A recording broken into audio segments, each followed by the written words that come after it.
एक सांगतो माझ्या माईंनो, भंगिऱ्याचं ऐकून काही बी उपास धरू नका बरं. भंगिऱ्याचं ऐकून उपास धरू नका. उपास 24 एकादशा, 5 परवान्या, अर्ध उपवास 1 तास 1 टाइम जेवून सोमवार, शक्य असला तर प्रदोष. याच्या व्यतिरिक्त उपवास माझ्या ज्ञानोबराय तुकोबाराने सांगितलं नाही. आणि ते उपवास धरल्यावर जर पैसे भेटत असतील तर मला सांग माहिती उपवास कोणता आहे तो. अगी लागो तया सुखा जेने हरी नये मुखा, मज होत का विपत्ती पांडुरंग रावो चित्ती. प्रस्तुत प्राप्त प्रसंग निवडलेला अभंग विश्वमान्य विश्वभूषण विश्वाधिकार विश्वप्रिय चिन्मयी स्वरूप असणारी अधिकार संपन्न साधू श्रीमंत श्री जगद्गुरु तुकोबराय यांचा प्राप्त प्रसंगी निवडलेला अभंग. विढाला विढाला व खाली बसा. तुमच्या मागच्यांना मी दिसत नाही. कॅमेरा सेटअप करताना पुन्हा उठ जा, पण बसा खाली. अहो आम्हाला सगळ्याला पैसे येत, ऐकणाऱ्याला काय हो. बघू द्या ना त्या एलगिरगावचा बाळ्या. विढाला विढाला विढाला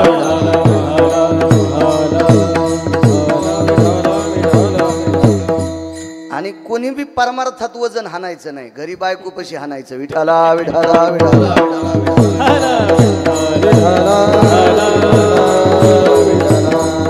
घरी शिळे तुकडे मोडीत येत, इथं वजन हाणतेत काय काय सुंबळे. विठाला विठाला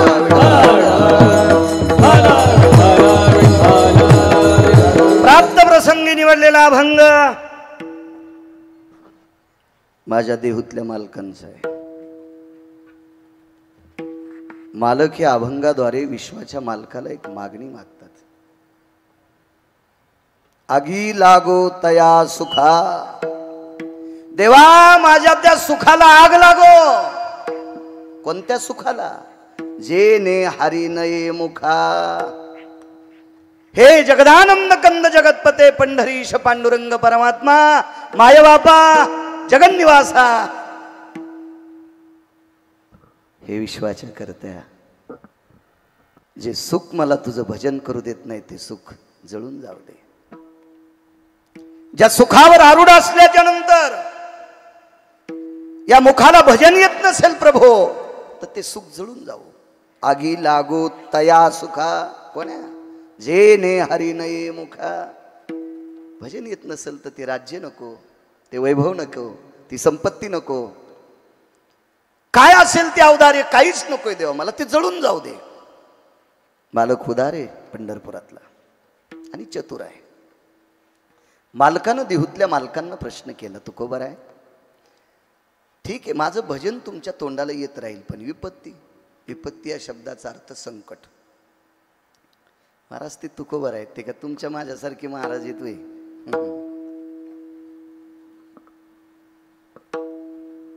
जाऊ द्या, बोलणंच नकोय. ते तुकोबार आहेत, तुकोबार आहे, तुकोबार आहे. मज होत का विपत्ती पांडुरंग राहो चित्ती. देवा कसलंही संकट आलं तरी हरकत नाही, पण तू मात्र माझ्या चित्तात राहायला पाहिजे. काय व्हायचं ते होऊ दे रे देवा. आकाशवर पडा ब्रह्मगोळ भंगा. काय काय काय काही गरज नाही देवा. हे दग्ध झालं तरी हरकत नाही, पण तू मात्र अंतकरणात असावा. मालक फार चतुर आहे. तो खबर आहे, माझं भजन करण्यासाठी आणि मला चित्तात ठेवण्यासाठी शरीर मानवी पाहिजे. मग मानवी शरीर म्हणलं की जात आली ना. जात जात तुम्हाला कोणती जात चांगली वाटते भारत देशात? मला नाही कोणती जात चांगली वाटत नाही, वाईट वाटत नाही. कारण या भारत देशात अशी जातच नाही की त्या जातीत लोक दारू पित नाहीत. तुम्ही याला बी टाळ्याच वाजवायले.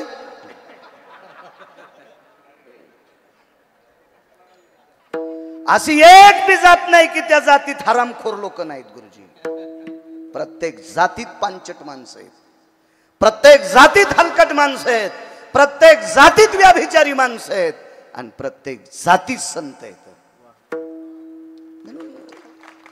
माझे मालक फार हुशार. जळवते समूळ धन संपत्ती उत्तम कुळ. मला काय त्या कुळाचा संबंध नाही.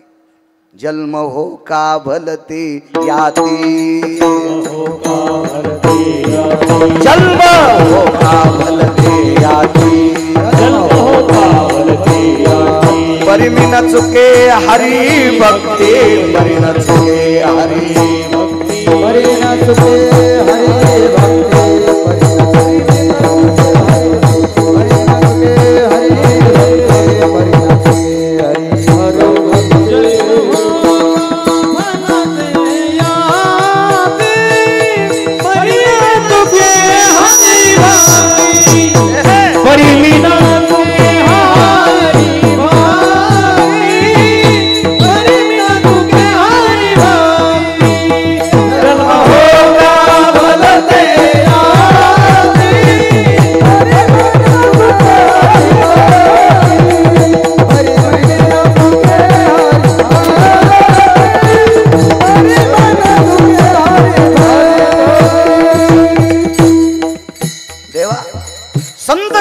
नामदेवरायांची मागणी आहे, जन्म हो का भलते याती, पण मला वारकरी कर. गंगाखेडच्या आईसाहेबाचं तर मत आहे, ते कोण्या जातीतला असो वारकरी असो त्याच्या पायावर माझं डोकं आहे. हो का उत्तम चांडाळ, हो का उत्तम चांडाळ, त्याचे पायी माझे कपाळ, त्याचे पायी माझे कपाळ, त्याचे पायी माझे कपाळ, त्याचे पायी माझे कपाळ, त्याचे पायी कपाळ. होता उत्तम चांडाळ, त्याचे पायी माझे कपाळ, त्याचे पायी माझे कपाळ, त्याचे पायी माझे कपाळ.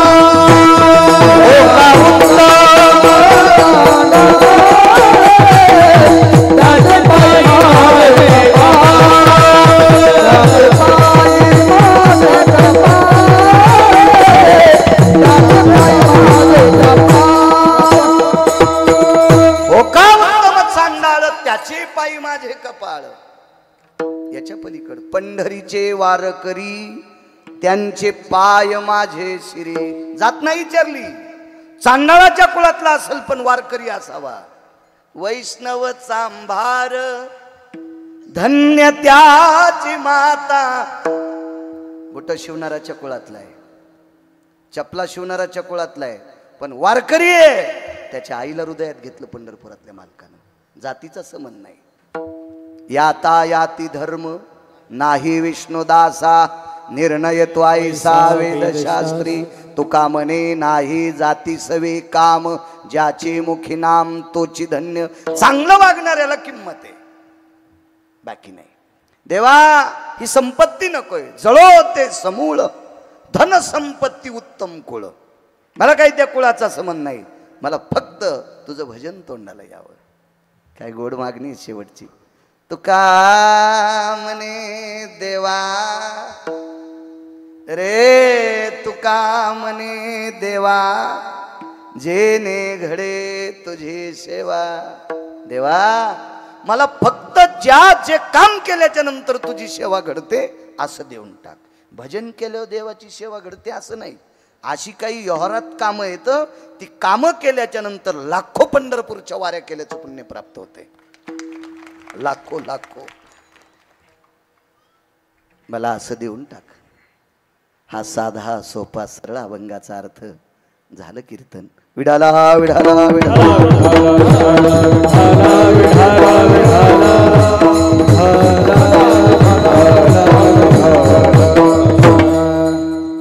आगी लागो तया सुखा. सुख कोणाला नको वाटतंय? मजा लागी दुःख व्हावे. हातवरी करावर. कोणाला वाटतं मग घर उडून जा? कोणाला वाटतंय आपल्या बँकेतले पैसे संपवा? ज्याचे सगळे फ्यूज उडाले ते पण पैसे खिशात ठेवते. ज्याचे सगळे कॉईल उडालेत का गुरुजी, त्याला पण पैसे आवडतील.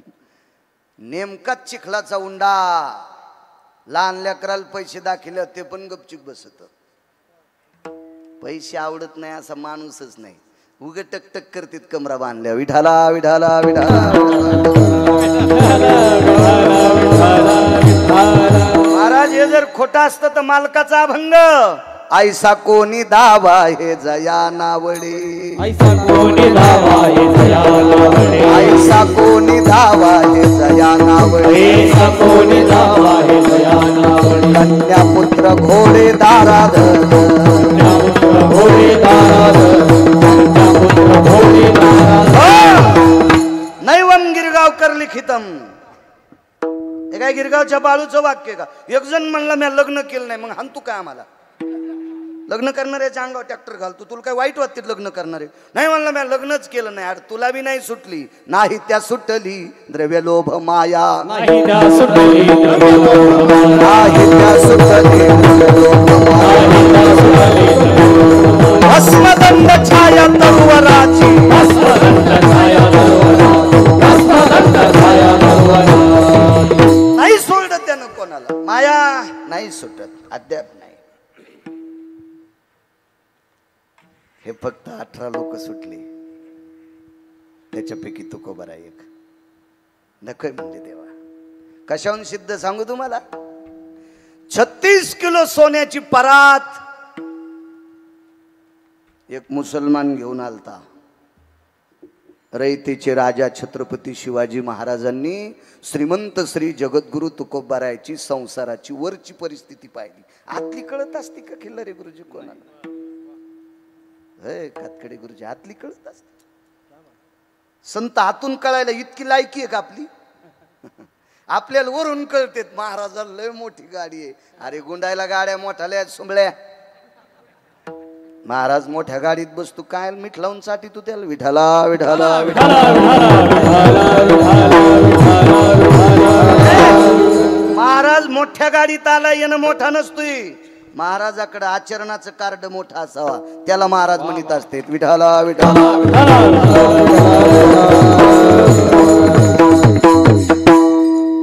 ताकद महाराज. मुस्लिम समाजाचा माणूस परत घेऊन येतो. तुकोबाराय घरी नव्हते. ज्या दगडावर ज्या शिळेवर बसून तुकोबाराय भजन करत होते त्या शिळेवर ताट ठेवलं. सोन्याचं ताट. जिजा सोनं तर घेतलंच नाही पण जी शिळा धनानं वाटली का गुरुजी. जी शिळा धनानं वाटली का तिच्यावर बसायचंच बंद केलं. मला यार महाराज याला म्हणत असते त्याग. आपली सगळी नाटकं. चावत नाही म्हणून हरभरे खात नाही. दातच नाही तुला सोंबळ्या. आणि एकाला दात आहेत पण खात नाही. खाल्लं की तांब्या घेऊन जावं लागतं. नाही आपण हरभरे पाहतच नाही. कसा पाहशील तुला पचतच नाही. तर ही आपली नाटकं आहेत महाराज. याला त्याग म्हणायचंय. नको म्हणले. रयतेच्या राजांना दुःख वाटलं. कोणाला राजा म्हणायचं? माझ्या वाचनात फक्त 6 राजे आले. त्याच्यानंतर राजे कोणालाही म्हणेन पण जाणता नाही म्हणायचा. तितकी जी भालकट नाही. जाणते राजे फक्त 6च. त्याच्यापैकी 5व्या क्रमांकाचा राजा रयतेचे राजा छत्रपती शिवाजी महाराज. आता कोणी कोणाला पदव्या देत असेल त्या टेबला खालून सुटकेच गेलेल्या पदव्या. रयतेच्या राजांना जाणता राजा पदवी ही देहूतल्या मालकांनी दिली. 100पेक्षा जास्त कारण आहेत जाणतेपणाचे. त्याच्यातले 2 सांगतो. दुःख वाटलं छत्रपतींना. महाराज हे संपत्ती नको म्हणतात. सुख नको म्हणतात. भजन जर येत नसेल तर सुख नको म्हणतात. हे वाक्य तुकोबारायचं. आम्हाला सांगता गोड येते. वागता कुठे येते? तुमच्या मनाचा मोठेपणा म्हणून आम्हाला महाराज म्हणता. तुमच्या वाणीची श्रीमंती म्हणून तुम्ही आम्हाला महाराज म्हणता. अन्यथा तुम्हाला कळत नाही म्हणून म्हणता. विठाला विठाला विठाला. महाराज महाराज तेच महाराज. कोणाला राजा म्हणायचं दुःख का झालंय त्याचं कारण सांगतो. शेतकऱ्याच्या शेतातून घोडे पळाल्याच्या नंतर 2 न्यायाधीश आणि 14 गुमास्ते तपासणीला जायचे आणि ज्या शेतकऱ्याच्या भाजीच्या देठाचा सुद्धा खर्च 3रा सूर्य उगवायच्या अगोदर त्या शेतकऱ्याच्या घरी त्याचे पैसे जात होते, असा ज्याचा न्याय त्याला जाणता राजा म्हणतात. चला 114 पैकी अजून एक सिद्धांत सांगतो. ज्याला उशातलं पायत्यातलं अंतर कळते त्याला जाणता राजा म्हणतात. हे जीनच्या पॅन्टवाल्याला काय नाही कळणार, ऊस पायतं फक्त म्हाताऱ्या लोकांना कळल ऊस पायतं कशाला म्हणते. महाराज हे तर लय लांबचा प्रश्न आहे. या देशातल्या 8 पत्न्या सोडून जगातल्या कोण्याही जातीच्या स्त्रीला माय म्हणणारा राजा रयतेचे राजा छत्रपती शिवाजी महाराज. काळ्या रात्री चमकत होतं जिच्या रूपाचं ऊन, अशी देखणी होती एका मुस्लिमाची सुन. तिला पाहुनी आई म्हणाला राजा तो शिलवान, आनंदाने नांदत होती हिंदू मुसलमान. मला याच्यातलं एकच घ्यायचं. तिला पाहुनी आई म्हणाला, अमावस्याच्या रात्री जिच्या अंगाचा प्रकाश पडतोय, इतकी सुंदर स्त्री आणि आई म्हणून परत करावा ही जाण ज्याला आहे तो जाणता राजा. जिकडे जाईन तिकडे लुगडं वाळत आणि त्याला जाणता राजा म्हणणाऱ्याच्या तोंडात किडे पडतील. विठाला विठाला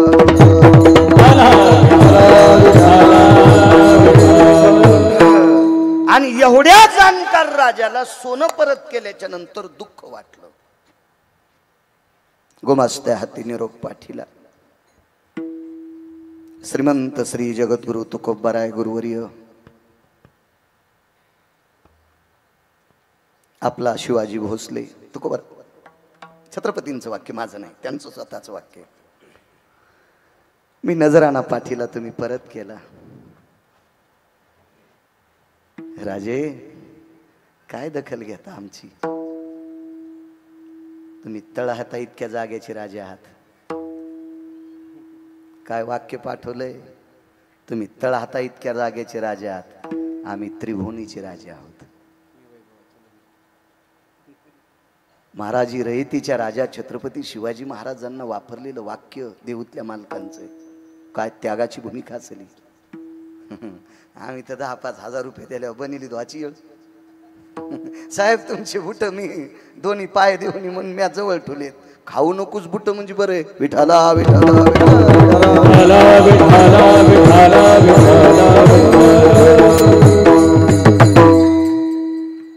आगी लागत आहे सुखा. कोणत्या सुखाला? जे सुख देवाचं भजन करू देत नाही त्या सुखाला आग लागो. श्री गुरु वैकुंठवासी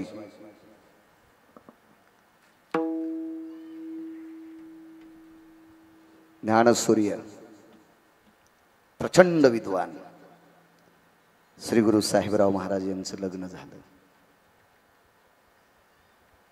इच्छा नव्हती लग्न करण्याची. आईचा आग्रह, वडिलांचा आग्रह, काकांचा आग्रह, काकीचा आग्रह, गुरुजी मामांचा आग्रह, नातेवाईकांचा आग्रह आणि लग्न लावलं. 19 वर्षाला काही दिवस कमी होते. पंढरपूरला जाण्याचा योग आला आणि पंढरपूरला वाळवंटात एक कीर्तन ऐकलं. ते कीर्तन महाराष्ट्रातले ज्ञानसूर्य श्री गुरु रंगनाथ गुरुजी परभणीकरांचं कीर्तन ऐकलं. चांगल्यांचं ऐकायचं मानस ठेवी जा, देव तुमचं चांगलं करीन. कीर्तनात 100% ऐकायचं, मनात ठूत जाऊ नका, यम सटके आणीन. कीर्तन ऐकलं, घरी आले. आईनं सांगितलं बाळा परवाला पाहुणे आलते रे, तुला सोयरीक आली. भूक लागली होती पण जेवलेच नाही. बाळा जेव ना. खोटं बोलले आईला, मी जेवून आलो. काय दुःख आहे? मला आई मला संसारात पाडायले. हा संसार मला भजन करू देणार नाही. फलकट तो संसार, फलकट तो संसार, फलकट तो संसार, फलकट तो संसार. येथे सार भगवंत, येथे सार भगवंत, येथे सार भगवंत, येथे सार भगवंत, येथे सार भगवंत.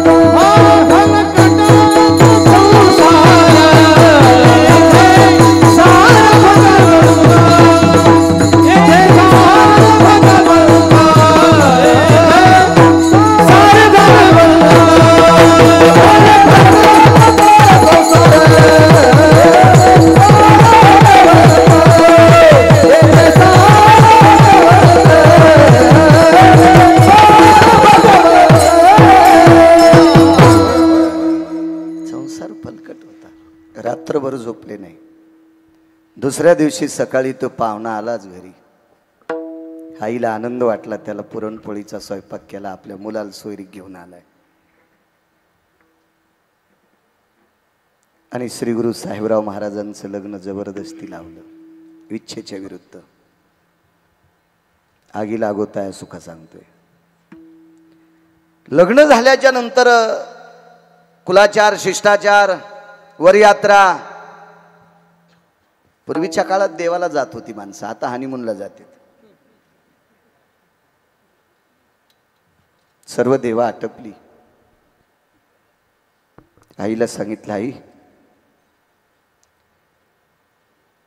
आम्हा दोघांना पंढरपूरला पाठवतात का? जा म्हणे बाळा. उदात्त अंतकरणाने विटेवरच्या मालकाच्या चरणावर डोकं ठेवलं. देवा, इच्छा नव्हती रे संसारात पडायची, हा संसार तुझं भजन करू देणार नाही. करणं मला मदत देवा, देवा करणं मला मदत, करणं प्रभू करणं मदत. घरी आले. ठीक आहे, पूर्वीच्या काळात इथं वयस्कर महात्मे येतं, माझ्या वडिला समान, आजोबा समान. तुमच्या काळात शक्यतो शेजाऱ्यांना देखता, कोणा देखता, आई वडिला देखता बायकोला बोलत नव्हते. मलाही ज्ञान आहे त्याचं. पण श्रीगुरूंच्या सोबत जिनी लग्न केलं त्या स्त्रीला असं लक्षात आलं, त्या माऊलीला, की मालक काहीच बोलत नाहीत. आले घरी. प्रपंचाचा पहिला दिवस आहे. घरात प्रवेश केला. एका पेल्यात पाणी घेऊन, तांब्यात पाणी घेऊन, जिच्याशी पाणी ग्रहण केले, जिच्याशी लग्न केले, ती धर्मपत्नी आपल्या मालकाला पाण्याचा तांब्या घेऊन आली, फुलपात्र घेऊन आली. काय वडिलांनी जे आसन दिलं तर सासऱ्यानी लोखंडाचा पलंग असेल, लाकडाचा असेल, काय असेल, त्या पलंगावरून उठले आणि दावली. आणि पलंगाच्या खाली मांडी घालून बसले आणि दोन्ही हात छातीवर टेकले. पत्नीला सांगितलं, माय, मला तुमच्यासोबत लग्न करण्याची इच्छा नव्हती, पण माझ्या आई बाबांनी, माझ्या काका काकींनी, मामांनी, मामींनी, इष्टमित्र, सोयऱ्या, सख्यांनी मला प्रपंचात पाडलं. मला माफ करताल का? महाराज, ती माऊली सुद्धा त्या काळातली होती. एका तिळा इतकं दुःख गुरुजी अंतकरणातनं आणता तिनं सांगितलं, अक्षिदा तर पडल्यात आपल्या अंगावर, अंतरपट दोघांच्या मधातला सुटलाय. तुम्ही माझे पती आणि मी तुमची धर्मपत्नी.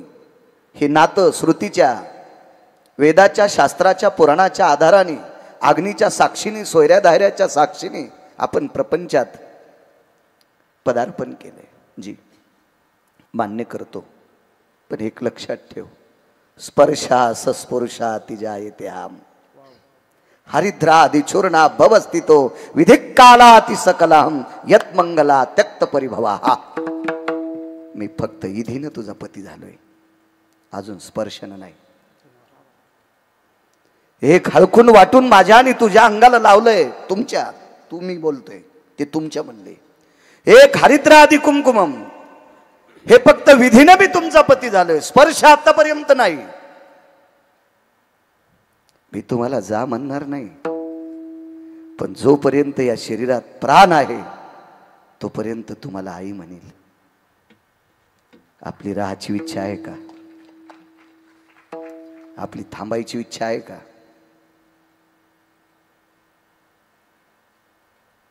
जगात अशी नवरी असेल का राजे? नवऱ्यानं जर सांगितलं मी तुम्हाला माय म्हणील, तुम्हाला थांबायची इच्छा आहे का? सहज घरी गेल्यावर 2 मिनिटं विचार करा सज्जनांनो, आजची नवरी काय म्हणेल. पहिली गोष्ट, तो नवरदेवच असं म्हणणार नाही. कारण नवऱ्या मला कमेंट करते, मेल्या आमच्यावर दगड टाकतोय, खाना खराब होतो. नवरदेव असा भेटल का रे? लग्न केल्यावर बायकोला माय म्हणणार असा असेल का एखादा? आपण कशाला लोकांना दगड टाकायचे गुरुजी? नवरदेवही तसा भेटणार नाही. जी, तुम्ही जर मला माय म्हणत असाल, मान्य, लोकातला वितुष्टवाद तो करता धरता करविता परमेश्वरी विठेवरचा मालक आहे, तो ठरवून घेईल. कालांतराने एके दिवशी त्या मुलीचे वडील वारले. आपल्या बापाच्या अंत्यविधी करता बापाचं अंतिम दर्शन घेण्यासाठी ती मुलगी माहेराला गेली. महाराज नाही गेले, कारण जिला बायको म्हटलंच नाही तिचा बाप सासरा कसा होईल? होय गिरिजनाथ महाराज, जिला बायकोच म्हटलं नाही तिचा बाप सासरा कसा होऊ शकतो गुरुजी आपला? नाही गेले, ते नाही गेले. आईनं सांगितलं, बाबानं सांगितलं, नाही म्हणे मी नाही जाऊ शकत.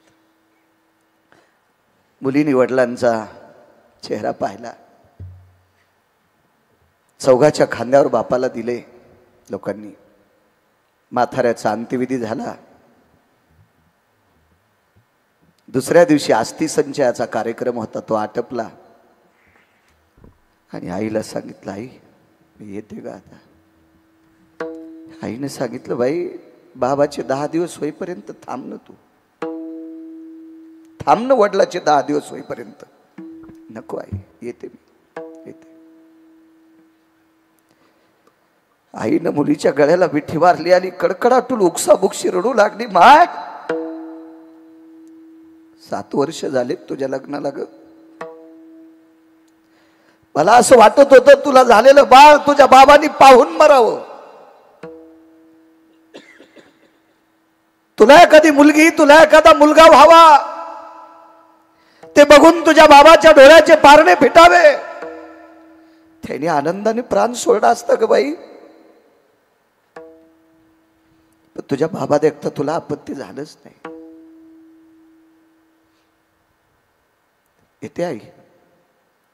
आईनं पुन्हा एकदा हृदयाला मिठी मारली. आईनं सांगितलं, बाई माझ्या अंतकरणात शरीरात प्राण आहे तोपर्यंत तुला एखादं बाळ व्हावं.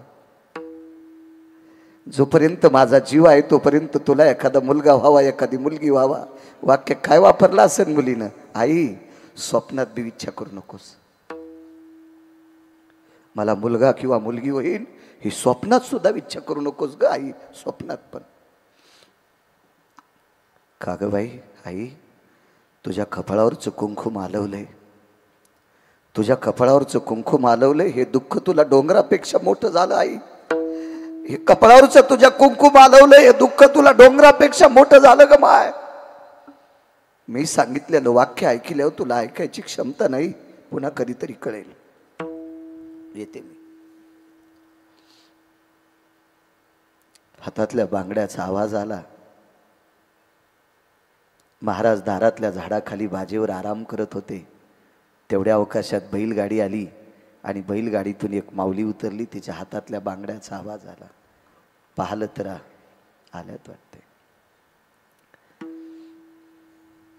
मनानं आश्चर्य केलं, जिचे वडील वारले ती परत कशी आली असेल? संध्याकाळची वेळ आहे. एकांतात दोघं तुळशी वृंदावनापाशी बसले आणि महाराजांचा शब्द पडला, माय बायकोला, माय तुमचे बाबा वारले तरी तुम्ही परत आलात, तुम्ही माहेरात राहिला नाहीत. काय वाक्य राजू, कशाला त्याग म्हणतात? हो, तुम्ही जर मला माय म्हणत असाल तर मी तुम्हाला लेकरू म्हणते. आणि माय लेकराला सोडून माहेरात राहत असते का? आई लेकराला सोडून माहेरात राहत असते का? लेकराच्या जेवणाची फजिती पाहून आई माहेरातले लाडू खात असते का? नाही.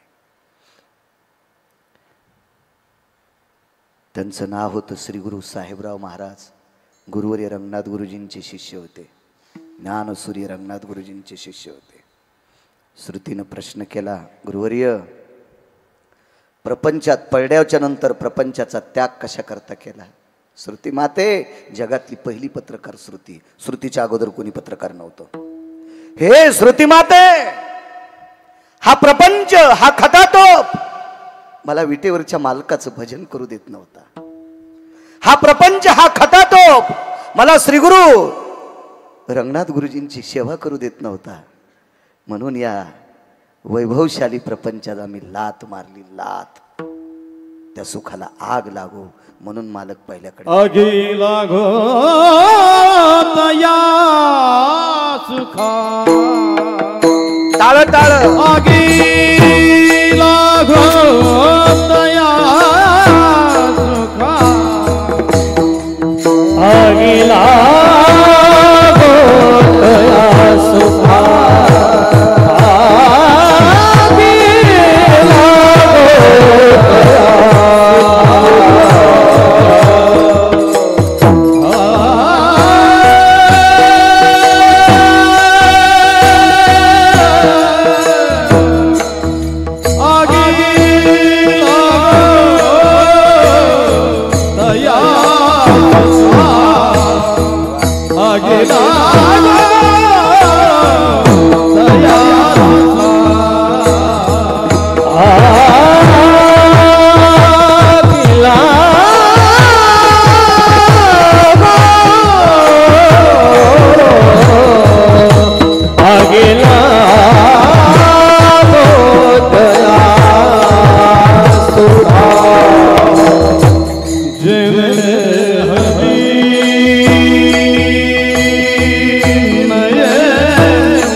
नकोय म्हणले ते सुख संसाराचं.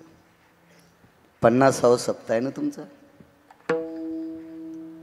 कशा करता तुमच्या अंतकरणात भाव जागा सांगू तुम्हाला. सगळ्या भोगाला ज्यानं विस्तू लावलाय, सगळ्या भोगाला ज्यानं विस्तूला आग लावली, अशा श्रीगुरु शंकर बाबांचा सप्ताह करता तुम्ही. सगळ्या भौतिक भोगाला विस्तू लावला म्हणून सप्ताह. एवढा मोठा वैभवशाली, इंद्राच्या वैभवाला लाजवील इतका गावाचं नाव कोरगळ ग्रामस्थ. छोटं गाव आहे, असं फारसं काय नाही, 1000 मतदान आहे. आणि एवढं मोठं माझ्या विश्वाच्या मालकाचा नामाचा उत्सव तुम्ही कोरगळ मंडळी, कोरगळ ग्रामस्थ वतीनं करता. तुम्हाला धन्यवाद. छान सात्विक सदाचारी पावन माणसं भेटायला आले. ज्यांच्याकडे बसलो त्यांच्याकडे माळदाचं घर, विटेवरच्या मालकाचा फोटो. आनंद वाटला. दारात गाई, शेतीशी नाळ असलेलं गाव आहे तुमचं. ज्यांना शेती कळती का त्यांनाच भजन करावं. ज्याला माती कळत नाही का त्या हरामखोरानं भजनाच्या नादीच लागू नये. विठाला विठाला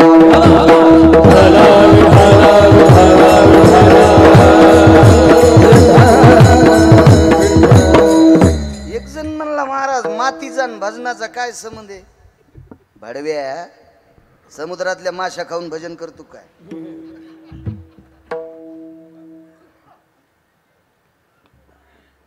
गुरुजी, भजन करण्यासाठी अंतकरण शुद्ध लागते आणि अंतकरण शुद्ध होण्यासाठी आहार शुद्ध लागतोय. आणि शुद्ध आहार देण्याची ताकद फक्त माझ्या काळ्या मातीत आहे. कुठंच नाही सापडणार शुद्ध आहार. आणि तो शुद्ध आहार संत दाखवतोय. जो आहार संत दाखवतोय, संत कळाल्याच्या नंतर देव कळत असतो. असा कुठं देव कळत असतो का? हरी प्राप्ती हरी प्राप्ती करावे संताचे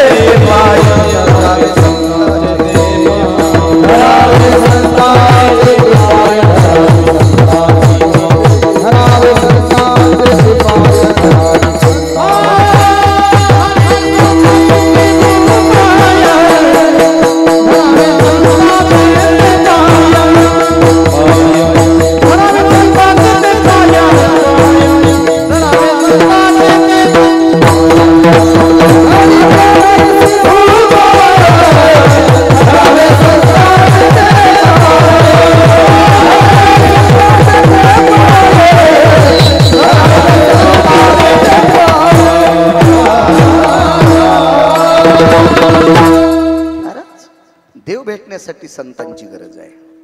आणि संतांच्या प्राप्तीसाठी आपल्या विचाराची गरज आहे. आपले विचार गोड झाले पाहिजे. वैचारिक पातळी स्थिर असली पाहिजे. आणि वैचारिक पातळी स्थिर ठेवण्यासाठी काळ्या मातीतलं अन्न महत्वाचं आहे. हो, म्हणून तिच्यावर प्रेम करा. भविष्यात आपल्याला जगील फक्त काळी माय. ज्याच्या नावानं 7/12 असेल तो भारतातला राजा असेल. लिहून घ्या गिरगावच्या बाळूचं वाक्य. हे कोण नाही, कोण नाही, कोण नाही, काय नाही, काय नाही. तिथे आहे ना ते याची गतुडे बांधलेत. ते कोणी तुम्हाला विचारणार नाही. विठाला विठाला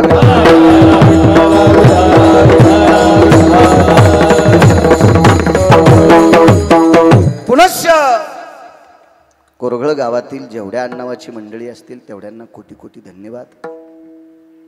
एका त्यागावर आरूढ अशा महात्म्याचा 50वा उत्सव तुम्ही करता.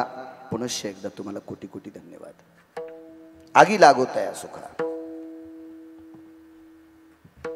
100ला 100 कौरव मेले. एक नाही वाचलं, 100 मेले. बापाचं 14व्या जन्मातलं पाप.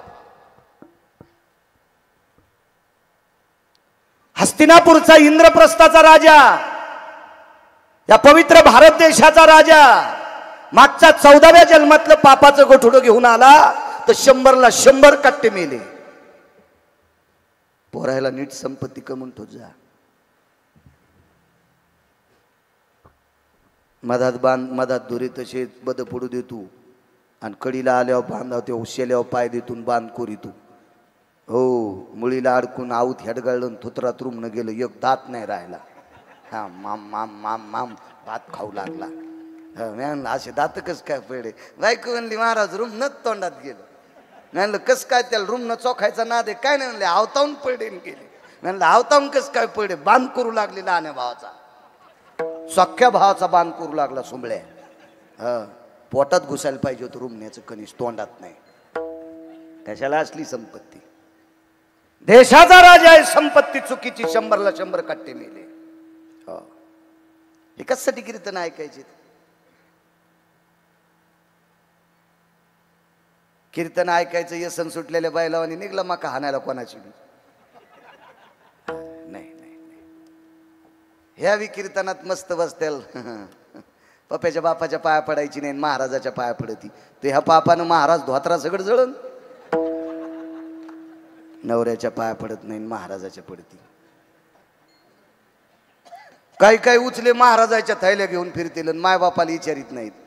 त्याला चंद्रभागेत पुरलं तरी ते हरामखोराला मोक्ष नाही. उचल्या महाराजाच्या थैल्या उचलीतून माय बापाला विचारित नाही. हरामखोरा. याला पाहिल्यावर गौहत्या समम पापा. विठाला विठाला. बसलेल्या तरुणांना सांगतोय, माय बापा इतका देव जगात कोणताच मोठा नाही. आजच्या सप्त्यातून एक ध्यानात घ्या. गिरगावच्या येड्या बाळूचा ऐका. सकाळी आंघोळ केल्या मायबापाचं दर्शन घेत जा. देवाचं विसरलं तरी चालेल, देव रागावणार नाही. मायबापाचं दर्शन घेतलं की सकल तीर्थाची माय बापा केवळ काशी तेने न जावे तेने न जावे तेने न जावे माय बापा केवळ काशी तेने न जावे तेने न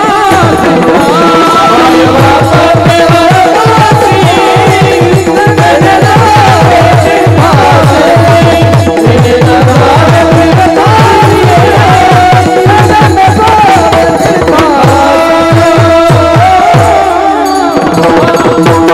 तुम्हाला एक सांगू का, ज्याला आई वडिलाचा आशीर्वाद नाही त्याला भारतातला कोणताच महाराज त्याचा उद्धार करू शकत नाही. काय त्या महाराजाची माय व्याली, माय बापाचा आशीर्वाद ज्याच्या पाठीमागे नाही त्याचा उद्धार करायचा काय? महाराज स्वतंत्र आहे का? बापाची आगिरी का त्याच्या? नाही करू शकत. महाराज माय बापाचा आशीर्वाद नसणाऱ्याचा उद्धार ब्रह्मदेव सुद्धा करू शकत नाही. पंढरपुरातले मालक करू शकत नाहीत, काशीतले मालक करू शकत नाही. ते दोन दोन अभंग पाठ करणारे आम्ही करू शकतो का तुमचा उद्धार? विठाला विठाला विठाला.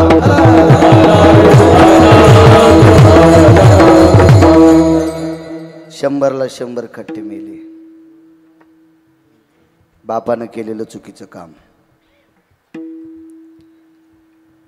त्या गादीवर एका पवित्र बाईच्या 5 मुलांपैकी एक मुलगा बसला, त्याचं नाव आहे धर्मराज. गादीवर बसले, राजा धर्म आहे. महाराज या बाईला 5 लेकरं भजन करणारी होती. पाहती पांडव अखंड वनवास,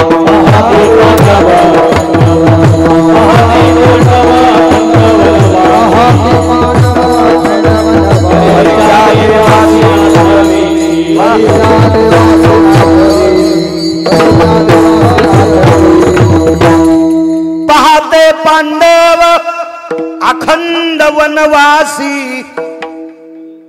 राजाची पोरं होती ना, तरी पण वनवासात पण भजन करत होते. म्हणजे पांडव वारकरी होते. पांडव नुसते तोंडानं भजन करत नव्हते, अर्जुनाच्या अंगावरचे रोम सुद्धा कृष्ण कृष्ण म्हणत होते. या पांडवांची पत्नी तिच्या डोक्यावरचे केस कृष्ण म्हणायचे, आणि इंचरल्याच्या नंतर जर केस खाली पडले तर ती जागा सुद्धा कृष्ण म्हणत होती. इतकी पवित्र पत्नी होती पांडवांना. गादी भेटली या पवित्र देशाची. 100 मुलांचा रास झाला, आणि या मुलांचा बाप राज्य सोडून वनात गेला. बायको चांगली होती बिचाऱ्याची, वनात गेले. राज्यावर मालक 2, राजा पंडूचे 5 पुत्र आणि विदुर काका, ही 2 जण आहेत. धृतराष्ट्र हा निघून गेला. हस्तिनापुराची मालकी दोघांकडे आहे. धर्मराजा गादीवर येत, आगी लागत आहे सुका सांगतोय, गादीवर येत. एके दिवशी धर्म, अर्जुन आणि भीम हे 3 लोक विदुर काकांकडे गेले.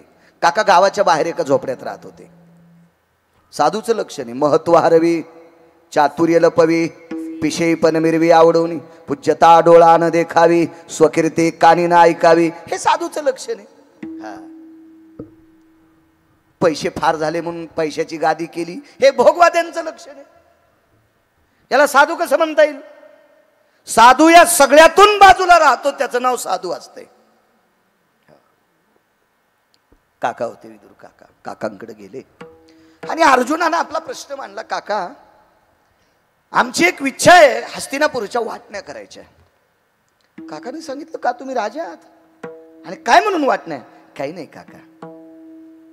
एक काका गाव सोडून गेलेत, आमचे बाबा वरे गेले.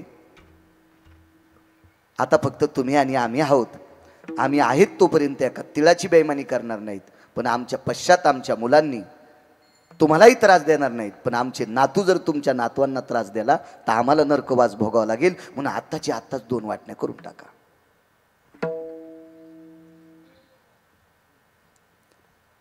वेगात सांगतो. काकाने विचारलं, राजन, तुम्ही मला किती मानता? किती मानता? किती मानता? महाराज धर्माच्या, अर्जुनाच्या आणि भीमाच्या तोंडातून वाक्य पडलं, काका, जन्मदात्या पित्या इतका तुम्हाला मानतो. तो वडला इतकं तुम्हाला मानतो. तो वडला इतकं. वा. याच्यानंतर कोणाला मानतात? विटेवरच्या मालकाला, जगदानंद कंद जगतपती द्वारकाधीश श्रीकृष्ण परमात्म्याला. त्याला हृदयापेक्षा जास्त मानतो. मग तुम्हाला विटेवरच्या मालकाची शपथ आहे, मी मागताल ते देताल का? अर्जुनानं सांगितलं काका अर्ध राज्य वाटून द्यायलो, त्याच्या पलीकडे काय? आणि तुम्ही जर म्हणले सगळंच राज्य देऊन टाका तरी देतोय. नाही नाही नाही नाही, तुम्हाला जगदानंद कंदपती जगदानंद जगतपती द्वारकाधीश श्रीकृष्ण परमात्म्याच्या विश्वाच्या मालकाची शपथ आहे एक. आणि तुम्ही मला जर पित्या समान समजित असाल तर तुमच्या बापा समान चुलत्याची शपथ आहे, मी मागताल ते देताल का? होय देऊ काका. माझं राहतं झोपडं जरा खराब झालंय, मी ज्या झोपड्यात राहतो का ते झोपडं थोडंसं डगमगीला आलंय, मला अजून चांगलं झोपडं करून द्या. भीम थोडे रागीट होते आणि भीमाने प्रश्न केला काका अख्खं विश्व आमच्या तोंडात माती घालीन, इतका पवित्र काका असताना त्याला झोपड्यात ठेवायलेत आणि हे राज्यातल्या सुहासनावर बसायलेत. अरे अरे भीम दादा, लोकांना काय म्हणायचं ती लोक ठरवतील. लोक आग्यामोळाच्या माशा आहेत,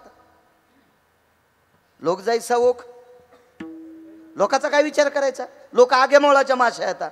धुपन आणल्यावर ह्या इतक्या कडक माश्या, धुपन आणलं ना तर कांदा काढू देतात का नाही? आग्यामोळाच्या माश्या उडून जातात, त्या धुपनानं आंधळ्या होत्यात आणि मध घेऊन जा म्हणतात. आणि याच माश्याला गंध लावणार दिसलं की डसत्यात. काय केलं या माशाचं गंध लावणार आहे ना? हा लय माशा काय काय. एके दिवशी आम्हाला एक माशी भेटली, म्हणली पकवाद्याला पैसे काय करायचे, म्हणजे दिन गहू पाठवून त्याच्या इथं. हा तो आता आज फुकून दिल्या 20 वर्ष धुपन निघन पैशाचं आणि पकवाद्याच्याच मुळावर आला का? नाही म्हणे हिने करायला काय पैसे पाहिजे. आता रात्रभर इथं हिना घेतल्यावर त्याला तूर कापता येते का? दिन दाईस पोते गावाचे, तू तर चंदा पैसे खाला गावरान तुपात बुडून सोंबळ्या. अशाही माशाले मोठे भेटतात आहे का नाही गिरिजनात? होतात ना आपण दोघं जण, नाव कशाला घ्यायचं, कारण लय पवित्र स्टेज आहे. विठाला विठाला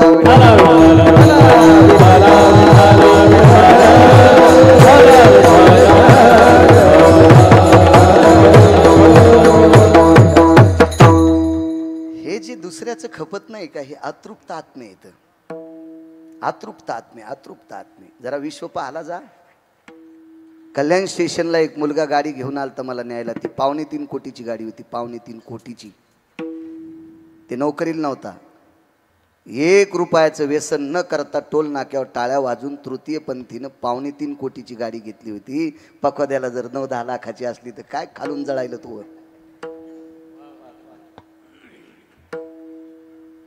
निर्वेष्णी होता बिचारा तो, निर्वेष्णी. त्यानं सुपारी सुद्धा खाल्ली नाही.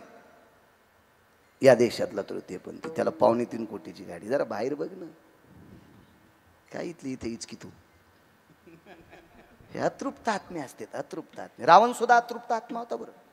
रावण सुद्धा, पुराण सांगतं रावण अतृप्त आत्मा होता. रावण प्रचंड विद्वान होता पण अतृप्त आत्मा होता. चला, काकांनी सांगितलं राजन लोकांना काय म्हणायचं ती लोक ठरवतील, मला झोपड्यात राहायचंय. घरी गेले, झोपडं सुंदरसं केलं. आणि एके दिवशी 5 भाऊ आले आणि अर्जुनानं सांगितलं दादा, धर्माला सांगितलं धर्मदादा आम्ही थोडे लहान आहात त्याच्यामुळे विचारता येत नाही, पण राजा या नात्यानं तुम्ही काकाला विचारा की ह्या वैभवात न राहता तुम्ही झोपड्यात का राहता. पहिला प्रश्न केला. काका झोपडं देऊन टाकलंय, लोक आम्हाला काय दगड मारो, माती टाको, शेण टाको, अग्नी टाको, काय करायचं ते करो, पण मला प्रश्न एक माझा की तुम्ही झोपड्यातच का राहता. काय गोड उत्तर दिलं काकाने. बघा ना, काकाने विचारलं धर्म, भीम, अर्जुन, नकुल, सहदेव तुम्ही विराट राजाच्या घरी नष्टचर्या करताना सुद्धा काय करीत होतात. ते म्हणले भजन. नष्टचर्या कळाली का तुम्हाला? नष्टचर्या म्हणजे परिस्थिती इतक्या टोकाची असताना खालचं काम करणं, याला नष्टचर्या म्हणतात. त्याच्यातला एकच मुद्दा सांगतो गुरुजी, आपण इथं सगळे पुरुष आहोत, हा कप्पा सोडून द्याला तर तरी पण 100% पुरुष नाहीत. का? आपल्याला खोटे का होत नाही, वक्षस्थळ असतं नाही तर. ते अर्जुनाला नव्हते, गणेशबा नव्हते, ते अर्जुनाला नव्हते. अर्जुन नराचा अवतार. मग ज्याच्या वक्षस्थळावर खोटं स्तन नाही तो नराचा अवतार आहे.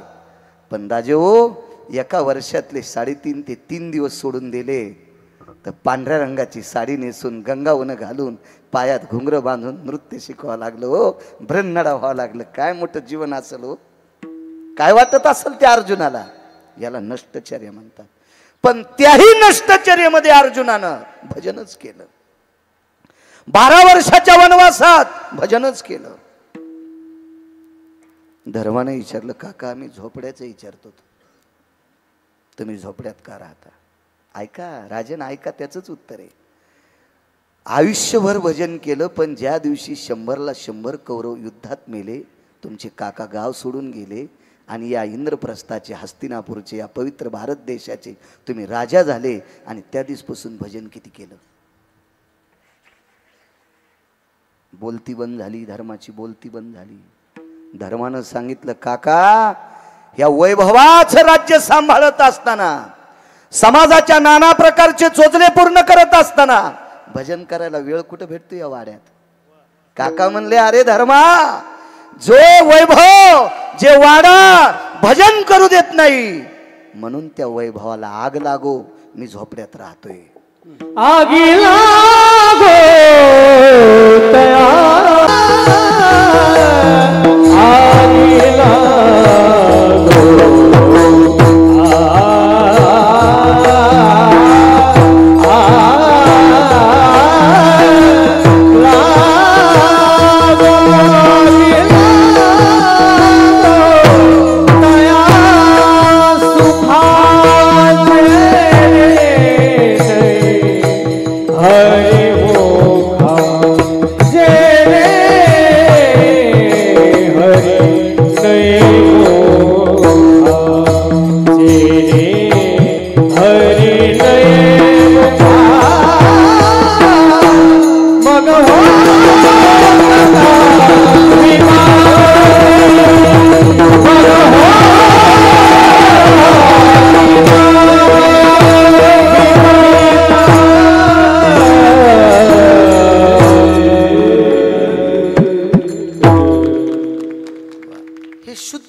वासर येत, शुद्ध गायीचे.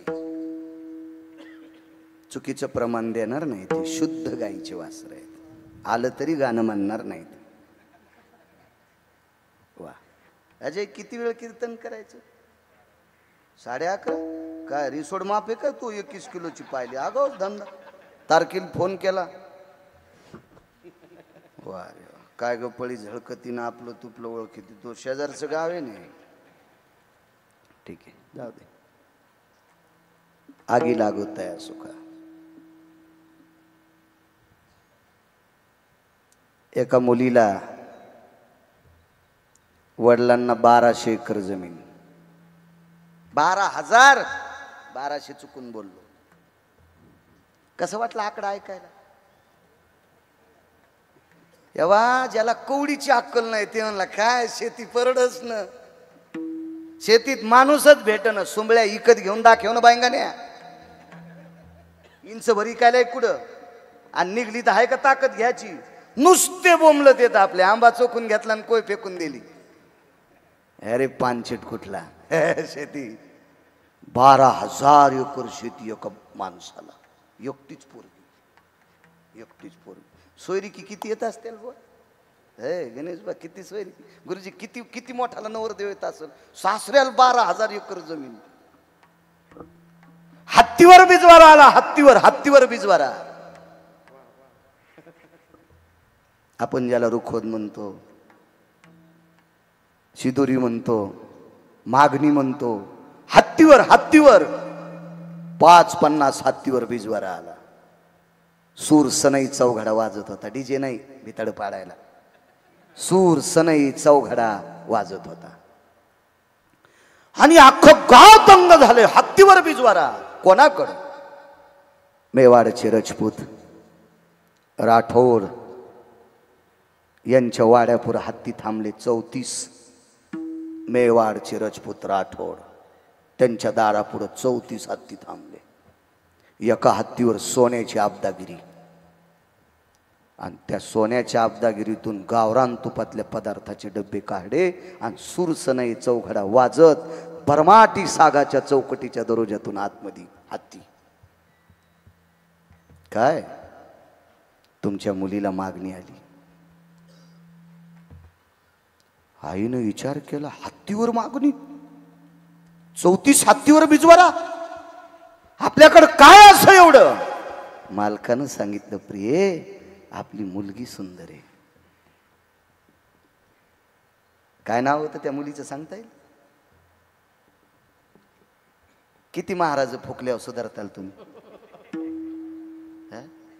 एखाद्या नाटकातली सिनेमातली विचारली तर पटकन सांगता नाही का? तिचं नाव आहे मीरा.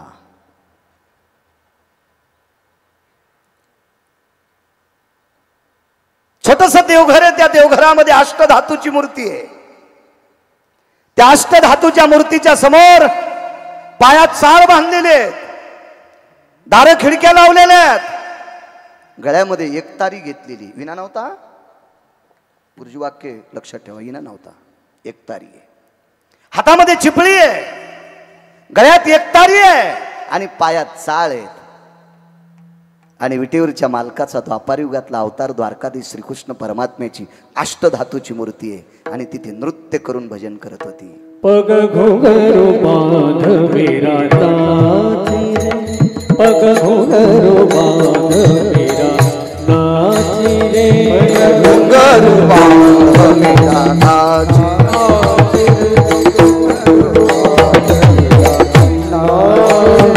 मैं तो अपने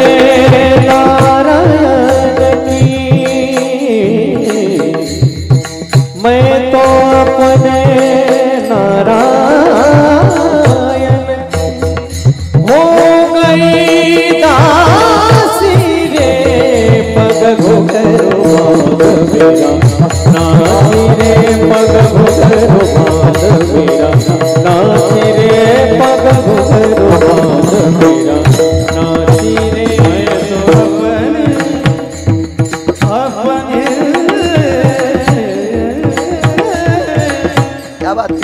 मैं तो अपने नारायण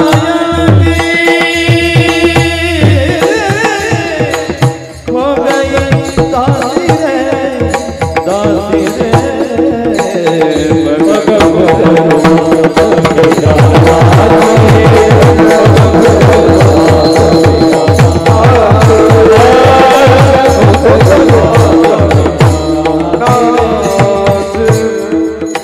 मैं तो नारायण है का नाही? कुठल्या?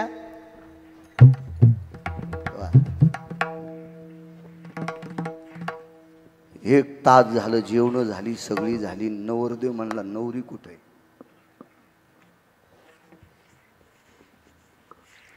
बाबा आले आणि सांगितलं त्या घरात भजन करायला. त्या घरात भजन करायला. तिकडच्या पाहुण्यांनी सांगितलं, तुम्ही मनानं भजन बंद करून चल नवरदेवाला बोल. नाही म्हणले, आमचं संपलंय आता, आमचं ऐकत नाही, घराच्या बाहेर येत नाही, काही नाही, दार खिडक्या उघडीत नाही. अविरत सारखं जीवन, सिंक जांभाई खोकला, तितका वेळ वाया गेला. हो, अख्खं जीवन सारखं भजन करते.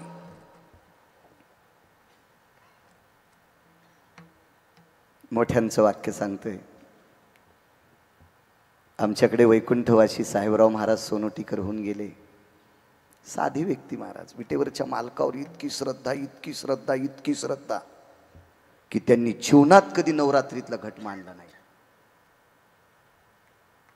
नवरात्रीत विटेवरच्या मालकाचीच मूर्ती मांडायची. हीच माझी देवी आहे, तू विटेवरी सखय बाई, हो करी कृपा. काय याला वारकरी म्हणत असते तू. गाड्या सुटल्या, फिरायला निघला.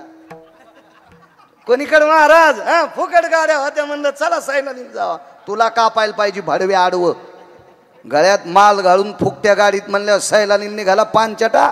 तुला सैलानीलाच कापायला पाहिजे. हो, काय नाटक आहेत सगळे आपले.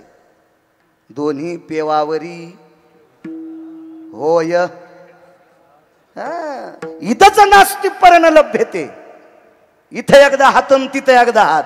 शेपुड्यासारखं चरणं, शेळ्या गाई सारखं चरत नाहीत. याचा शेंडा आण, त्याचा शेंडा आण, पोट भरलं तरी तुळशीचा पण शेंडा आण. इतक्या लाचर शेपुड्या. आणि त्या शेळ्याचं वर्णन दिलं, इकडं तिकडं तुत्र घालणार यायचं, आपुला तो एक. आणि त्यांनी सांगितलं, खिल्लारे गुरुजी, कातकडे गुरुजी, स्वयं मीराबाईला वडिलांपेक्षा जास्त श्रीमंत राजाचा मुलगा बिजवारा घेऊन आलता आणि विनंती केली, करताल माझ्यासोबत पाणी ग्रहण, करताल पाणी ग्रहण? नाही. का नाही? माझ्यात काय कमी आहे? वरिले सावळे परब्रह्म. महाराज तार्किक लोक होते, काय साधी लोक नव्हती अजय तिथं, तार्किक लोक होते. सगळ्या लोकांनी विचार केला, साध्वी मीराबाई ह्या नवरदेवात काय उणीवत आहे? काही नाही, काही नाही. ह्या नवरदेवात एकच उणीवत आहे, याच्या नावाचं मंगळसूत्र घातलं की भजन बंद होते. 12,000 एकरवाल्याची मुलगी आणि याच्या 1.5 पटीनं श्रीमंत नवरदेवाचा त्याग केला फक्त भजना करता. म्हणून मालक पहिल्याकडे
प्रतिष्ठेचं गाठोडं डोक्यावर बसलं बापाच्या.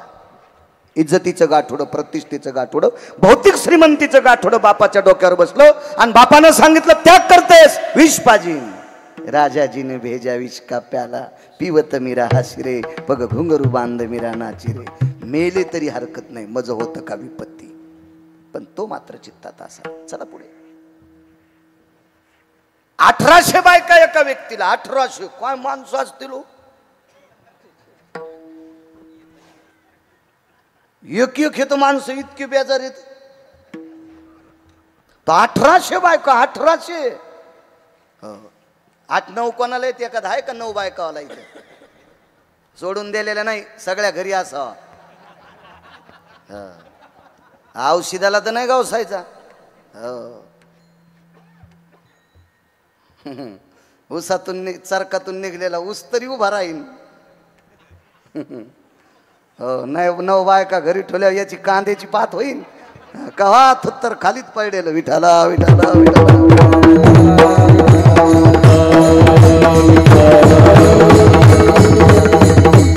1800 बायका. साहित्रिक 18. 300 बायका आंघोळीला. 300 बायका. उठणं काढलं कोणतीनं, पाणी काढलं कोणतीनं, टावेल आणलाय कोणतीनं, अंगावर पाणी टाकलं कोणतीनं, सुरस नाही चौघडा वाजायलाय, बावनिया चंदनाचा चौरंग, सोन्याच्या फिरक्या त्या चौरंगाल. काय थाट बापा. आणि माईनं पोराची आंघोळ करता करता वरून पाहिलं, डोळ्यातला पाठीवर थेंब पडला. चर चर चर चर पाठीवर फोड आला. पाहिलं हे लोटल्या बायका. ते राजा होता ते काय असं माय काऊन रडायली. असं थोडाच होता पोकळवादी कारभार. पाठ पाठ 150 इकडं 150 इकडं बायका. चांगल्या बायका होत्या त्या. लय काय कायला बायका बापा भारी. मायबापाला बोलू देईनत. हो त्याची चट संपत्ती हिसकून घेतली काय काय वाटोळीनं. नवऱ्याला मायबापाला बोलू देईनत बापा. काय बापा एक शब्द बोलू देईनत मायबापाला. एक शब्द काही न. 2 महिने जरी महादेवाच्या पिंडीवर दूध टाकलं तर काय उपयोगी. महादेवाच्या का गोळ्या संपल्यात काहीच कल्याण करायला. हा नवऱ्याच्या मायबापाला बोलू देत नाही, महादेवाला दूध घालायली. हे चुडेली नाहीस तू. विठाला विठाला विठाला.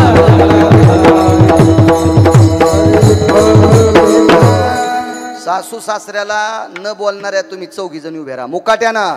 मी नाव घेईना. या इकडं पण 3 जणी येतात. ए उठ तू पण उठ उठ उठ. तू या पापानं जळण गिरगावचा बाळ्या कशाला बसली कीर्तनात. त्या तिकडं 3 जणी आहेत त्या उठा. पण नग या गावाला घात होईल उगा कारण एवढ्या वेळेस माफ करतो. 60-70 ओळखू आल्या त्या म्हणल्या मग मी नाव घेतो का नाही मिळाला. लगेच अशा चाच पडल्या ना त्या. चेहरा पाहिल्याच कळतं ही चाट करली की समजायचं सासऱ्याला नीट बोलत नाही. नवऱ्याला आरोतुर बोलणारी 6 जणी. आता मात्र उठिणारे. आता काय भीती नाही काय नाही ना. राहू द्या एवढ्या वेळेस जरा खुश झाले. उगा अटॅक याचा एखादीला घामपूस आहे माय घामपूस. तुला घाम आलता मला चांगलं कळत आहे. सगळे चरचर बोलतीस तू नवऱ्याला आरोतुर बोलतीस आहे का नाही. वा वा वा वा वा. हा तू ज्या भागात असेल त्या भागात निसर्ग पण कोपन माय. विठाला विठाला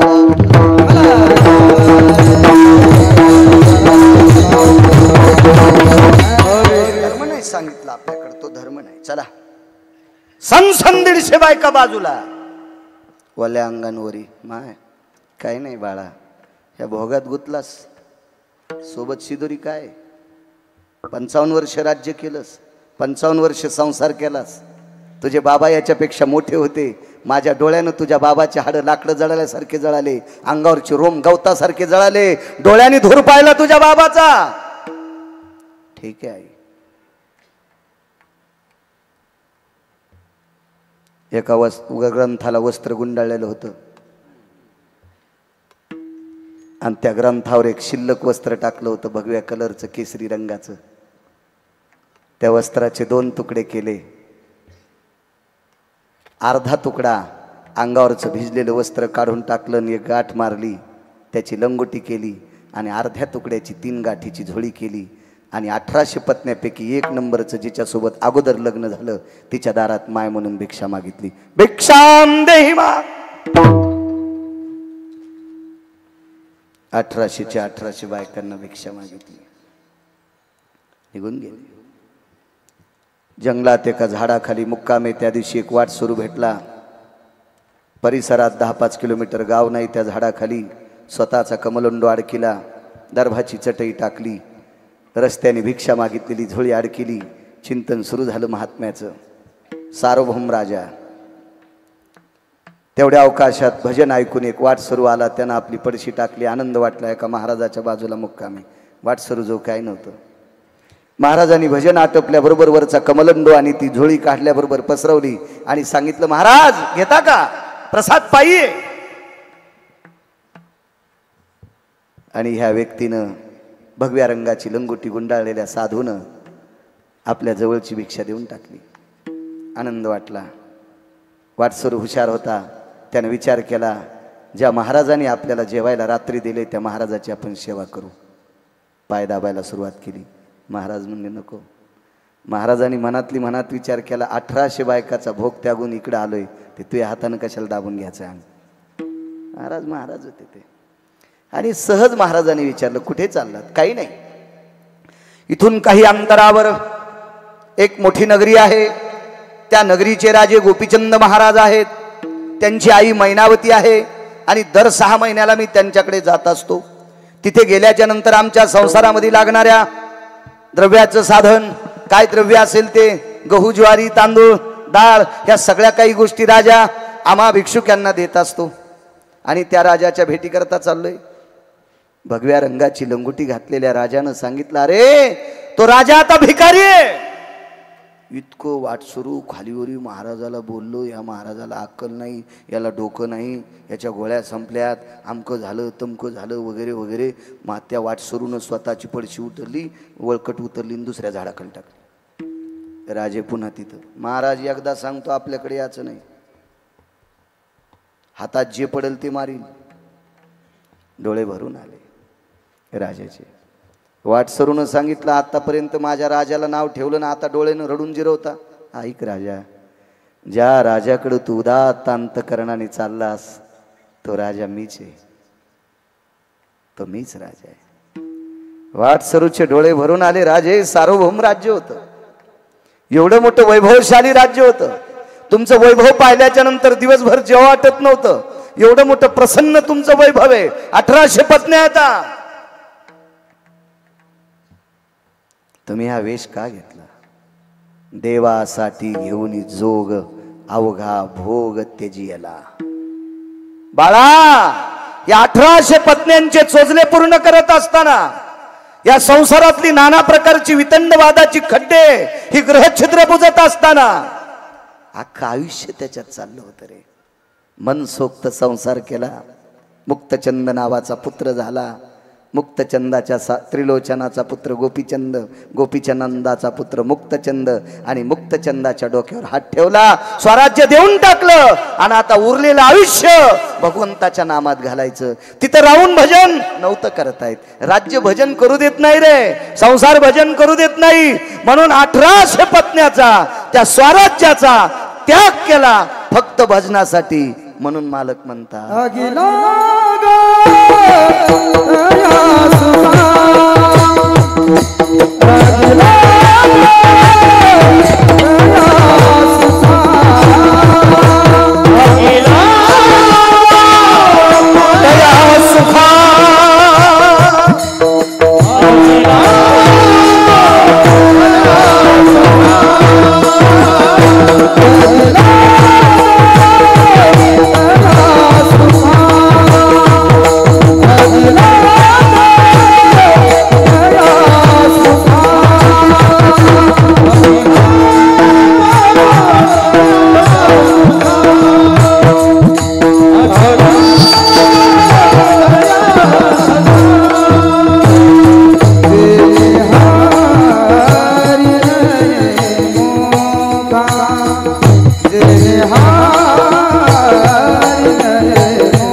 महाराज फक्त देवासाठी या गोष्टीचा त्याग केला. आग लावली त्याला, आग लावली.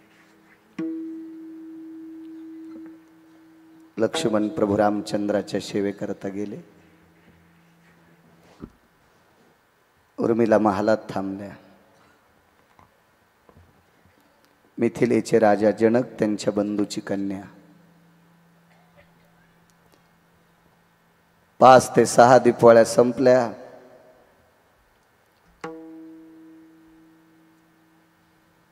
राणी साहेबांनी मालकाला सांगितलं, मालक आपली मुलगी मर्यादा पुरुषोत्तम रामचंद्रांच्या सोबत वनवासात आहे. होय.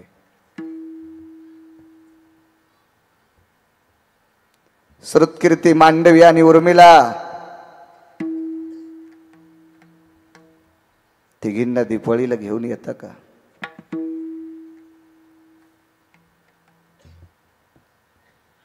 पत्नीच्या आग्रह करता मिथिलेचे राजा जनक अयोध्येला पोहोचले. रामायणात शोधायचं नाही, दुसऱ्या पुराणात पहा तर सापडेल.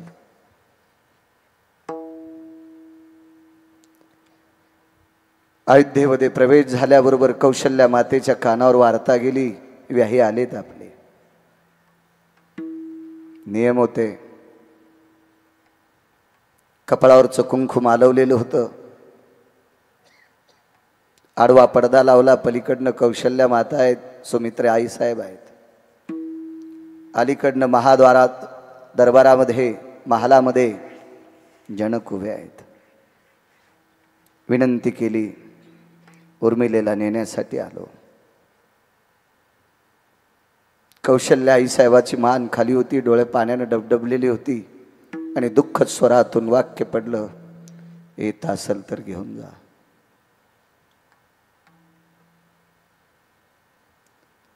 गुमास्त्याच्या हाताने महाल विचारला.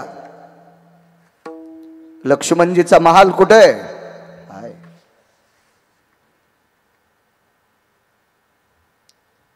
एखाद्या दुकानातली सुवर्णाची वस्तू जितकी साफसुथरी असते तितका उर्मिलेचा महाल साफ होता.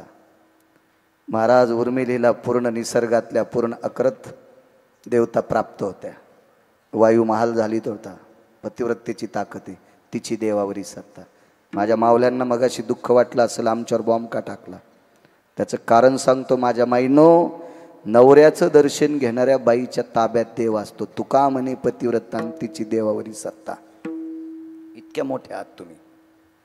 मालकाच्या सेवेची ताकद आहे, फार मोठी ताकद आहे, फार मोठी. तुम्हाला भजन नाही करता आलं तरी हरकत नाही. आणि त्याचा एक पुरावा सांगतो.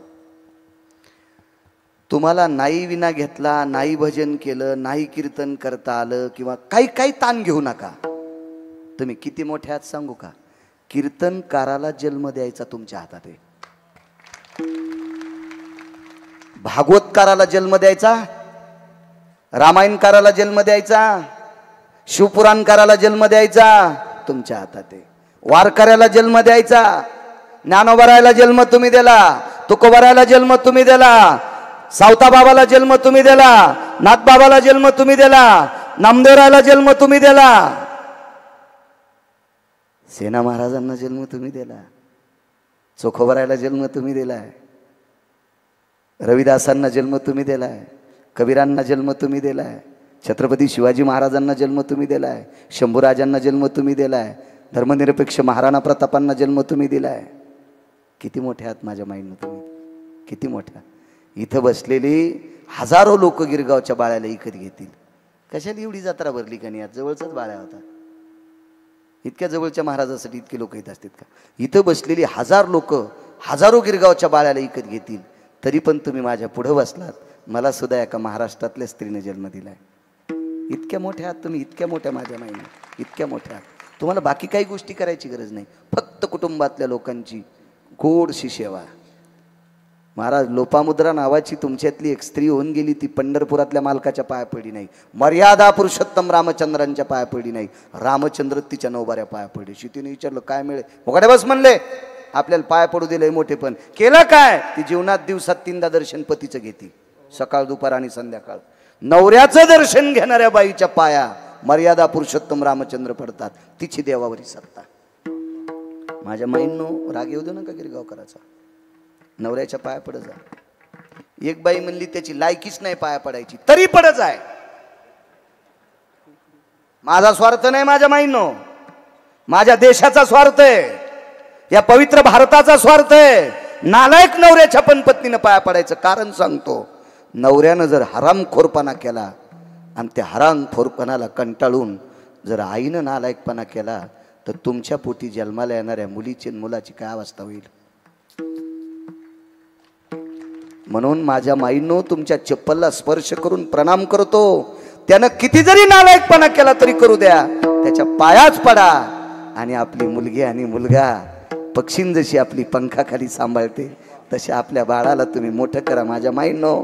कारण ते भारत देशातले उजळते तारे असतील, या देशातले पवित्र सूत्रधार असतील.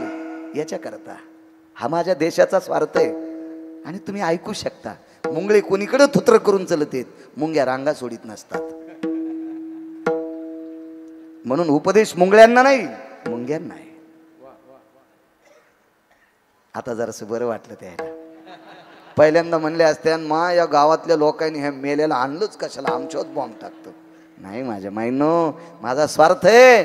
माझ्या वारकरी संप्रदायानं फार मोठं केलंय. राज्य, राणी व संपत्ती. या देशाची संपत्ती कोण असेल तर या पवित्र देशाची स्त्री आहे. याच्या करता म्हणतोय. काय माझं काय घराला घर नाही, तुमचं काही भांडण नाही, कशाला तुम्हाला वाईट. चला, उर्मिलेच्या महालात जनकाने प्रवेश केला. तो महाल बघितला माझ्या माईंनो. एका खांबाला टेकन देऊन डोळे बंद असलेली स्त्री एकच जप करत होती, पती परमेश्वराय नमः, पती परमेश्वराय नमः, पती परमेश्वराय नमः. रामचंद्राय नमः नाही, हा नाही, पती परमेश्वराय नमः. माझ्या माईनो, अंध असणारा नवरा बाईनं विश्व पाहिलं नाही पट्टी बांधून.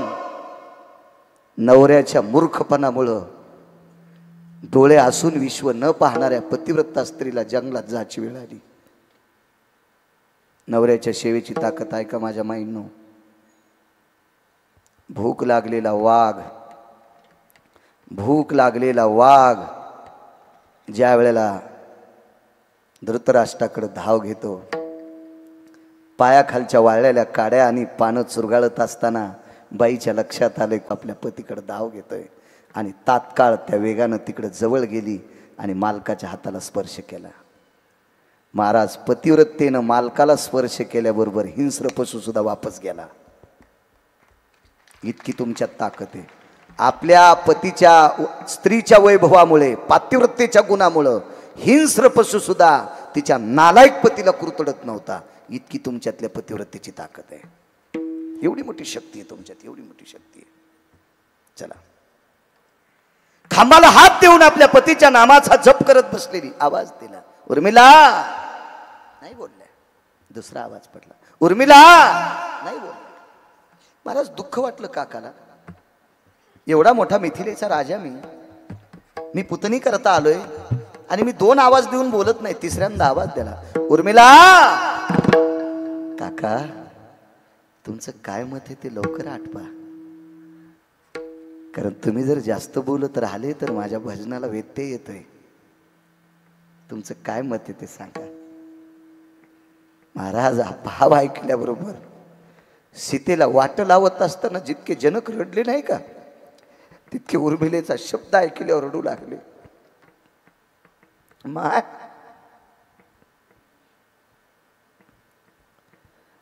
सीता रामचंद्रांसोबत वनात आहे ग. जी काका, तुझे मालक रामचंद्रांची सीतेची सेवा करण्याकरता गेलेत. माझीच इच्छा होती काका. काय वाक्य हो.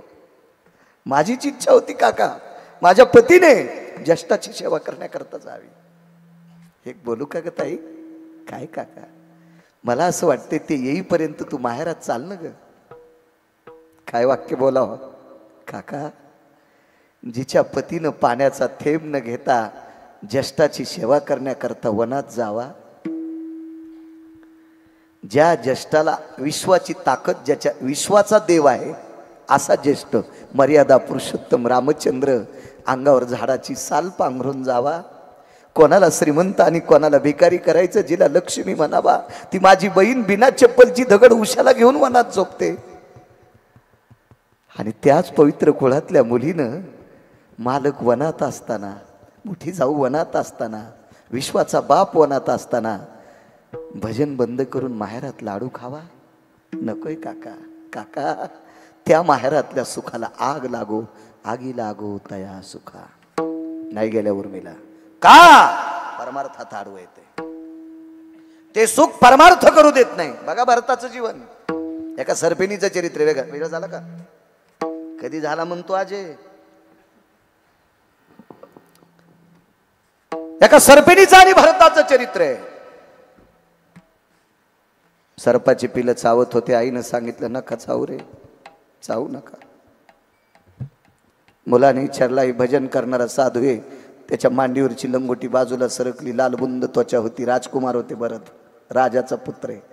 त्याच्या मांडीचे लचके मारले तर आपलं पोट भरण. आईनं सांगितलं, पाप्यानो, कोण्या जन्मात काय पाप केलं याच्याकरता सर्प झालो रे. एका साधूचं मांस खाल्लं तर चंद्र सूर्य येतोपर्यंत आपल्याला कीटकाची योनी प्राप्त होईल. ठीक आहे आई, माफ कर. एक जण मला म्हणला, सर्पिन अशी इच्छा का करू शकते? अरे तू मूर्ख आहेस. ती सर्पिन एका साधूची पत्नी होती, पदभ्रष्ट होती ती. कोण विचार करील याचं कशाला डोकं लावता? महाराज, साधूच्या पुढे सर्पिन काय करू शकते? मुनिश्री शृंगांनी भजन केलं. किल्लारी सर, कातकडे सर, मुनिश्री शृंगांनी भजन केलं. 16 योजनाची जमीन आहे. त्या 16 योजनाच्या भूखंडात मुनिश्री शृंगांनी भजन केलं. त्या जमिनीमध्ये वाघ सिंह गाईला धरीत नाही, वाघ हरणाला धरीत नाही, सर्पाचं मुंगसाचं भांडण होत नाही. का? मुनिश्री शृंगांनी भजनानं निर्वैर केलेली भूमी आहे. तर ज्या भरतानी अंगाला काव लावली त्याला सर्पिन कशी चावन, याचं जरा डोक्याचं भान ठेवलं पाहिजे. ही चारवाक म्हणायची हरामखोर आपल्याच जन्माला येते तर आपल्यासारखी राहतात आणि आपल्याच पुराणाची वाभाडे काढतात. या भडव्यांना चारवाक म्हणतात. विठाला विठाला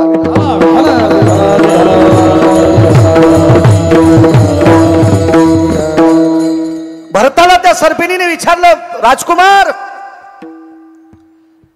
तुमच्या आईने तुम्हाला अयोध्येचं स्वराज्य मागितलं होतं, ते स्वराज्य न भोगता तुम्ही इथं नंदीग्रामाच्या ठिकाणी अंगाला काव लावून का बसलात? भरताच्या डोळ्यातून पाणी आलं. बाई, माझ्या विश्वाच्या बापाने वनात बिना चप्पलचं फिरावं आणि कनिष्ठाने राज्य भोगावं हे कोण सांगितलंय? नकोय माय, विश्वाचा बाप येईपर्यंत त्याचं भजन करायचंय. त्या राज्याला आगी लागू तया सुखा. नकोय नकोय नकोय. या माझ्या संप्रदायात 1425 गडी होते. 1425 गडी. फॅक्टरीचा मालक नव्हता. शेतकरी आहे शेतकरी. 3600 एकर 3600 एकर ऊस आहे. 3600 एकर ऊस पारे. 3600 एकर ऊस. पुण्याचे आबाजी गुळवे यांची कन्या जिजाबाई. 1425 गडी होते. काय वैभव असेल बापाकडं. पण तुकोबराच्या संसारात दुसऱ्याच्या शेतात बांधावर पिकलेल्या उमरं येचून आणायचे आणि ते उमरं खाऊन संसार दकीला. पण नाही माहेरात गेल्या. का कशा करता? महाराज तुकोबरायचं भजन ऐकायला भेटत नाही. इतकं नाही गुरुजी, इतकं नाही. महाराज तुकोबराय किती भजन करत होते हे डोक्यातलं काढून टाका. तुकोबराय ज्या डोंगरावर गेले त्या डोंगराचा रस्ता विचारायचं काम पडत नव्हतं. उमटलेल्या पावलाला कान लावला आणि ज्या उमटलेल्या पावलामधून जर विठ्ठल ध्वनी निघला तर बाईसाहेबांना समजायचं या रस्त्याला आमचे मालक गेले. तुकोबरायच्या पायाचा स्पर्श झालेली माते सुद्धा विठ्ठल म्हणत होती. एवढा पुरुषार्थ सोडून बापाच्या वैभवाला आग लागो, आगी लागो तया सुखा, जेने हरी ने मुखा. जा माझ्या नामदेवरायच्या जीवनात. बादशाकडे वडील सरदार होते. नामदेवरायचे सासरे राजाईचे वडील दीपावलीला नेण्यासाठी आले. भाऊ 2 गुमास्ते. वेगात सांगतो. माहेरी गेली एक साध्वी, एक पवित्र स्त्री, एका वारकऱ्याची पत्नी. माहेरात गेल्याच्या नंतर सोन्याचा पलंग होता. एका पुरुषार्थी काम केलं आणि राजाने सरदाराला पलंग बक्षीस दिला. ह्या पलंगावर आपण झोपण्याऐवजी आपल्या मुलीला देऊन टाकावा असा भाव त्या सरदाराच्या अंतकरणात आला. ते सरदार होते बिदरच्या बादशाचे.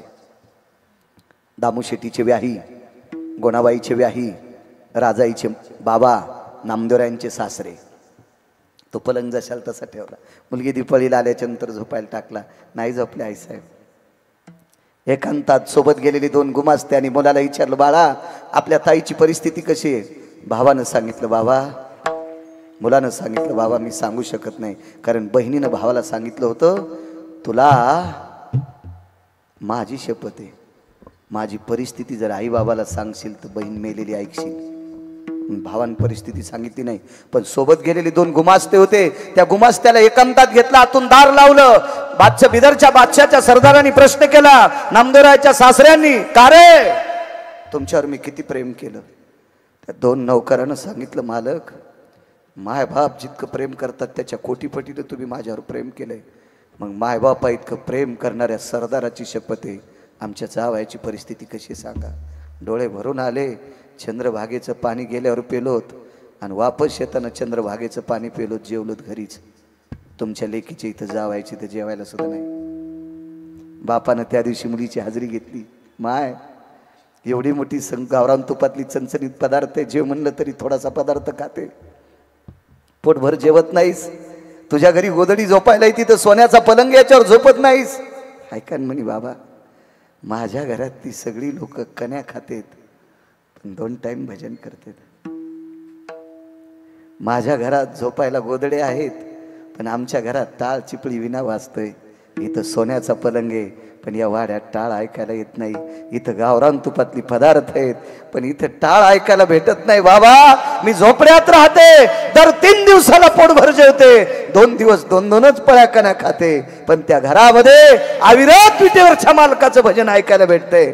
हा 6.5 क्विंटल सोन्याचा पलंग आहे पण इथं भजन ऐकायला भेटत नाही. आगी लागो तया सुखा विठोबार कुमाई, विठोबार कुमाई.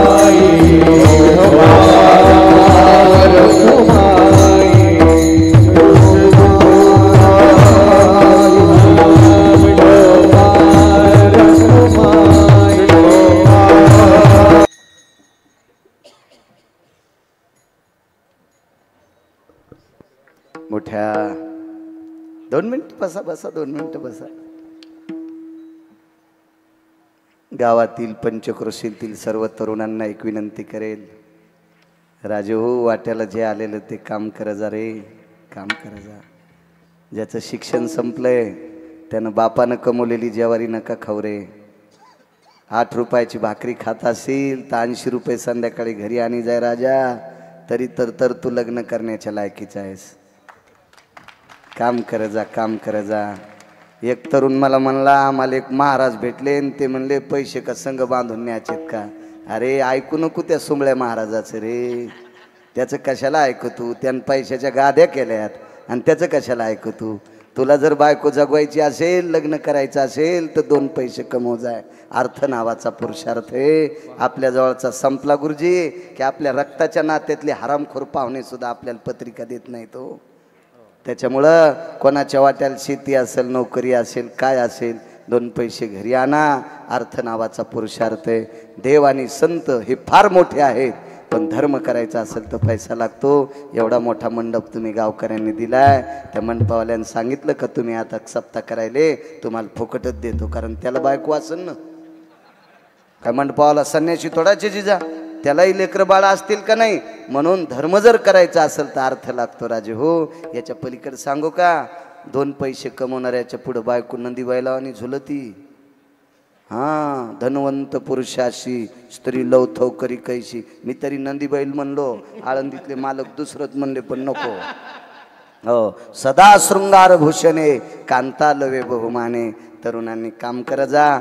या महाराष्ट्रातल्या मातीतला तरुण हा कर्मशील असावा, कर्तव्यनिष्ठ कर्तव्य दक्ष असावा. त्यानं जर काम केलं तर उद्या धर्माची सेवा करू शकतो. एखाद्या पवित्र संतांच्या पुण्यतिथीला तो अन्नदान करू शकतो. उदात्त अंतकरणाने आपल्या संसारातली लोक घेऊन, गाडी घेऊन आळंदी, पंढरी, देहू, पैठणला दर्शनाला जाऊ शकतो. कोणाच्या पुढे हात पसरायची गरज नाही, लाचारी करायची गरज नाही. म्हणून काम करत जावा ही तरुणांना विनंती करतो. मोठ्या उदात्त अंतकरणाने एवढा मोठा वैभवशाली हा ज्ञान यज्ञ तुम्ही भरवला. तुम्हाला कोटी कोटी प्रणाम. मला वाटते उद्या गुरुवर्य श्री गुरु जीर्ण मंदिराचा जीर्णोद्धार, जिथं मंदिरच नाही तिथं मंदिराची उभारणी, गौ मातेची सेवा आणि दीनदुबळ्यांची सेवा करणाऱ्या विश्वाच्या मालकानं पाठवलेल्या देवदूताचं उद्या कीर्तन आहे.